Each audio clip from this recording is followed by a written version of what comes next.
Sa ginanap na Annual General Membership Meeting ng Philippine Military Academy Alumni Association Incorporated, pinarangalan si Acting PNP Chief Police Lieutenant General Jose Melencio Sinortates Jr. bilang Outstanding Achievement Awardee.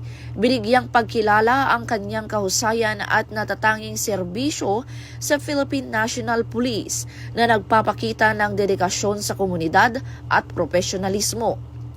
Ayon sa PMAAAI, ang parangal ay sumasailalim sa adhikain ng alumni na fostering unity and excellence at sa misyon ng bagong PNP para sa bagong Pilipinas, serbisyong mabilis, tapat at nararamdaman, isang pulis na handang magsilbi ng mabilis, may integridad at tunay na nararamdaman ng mamamayan.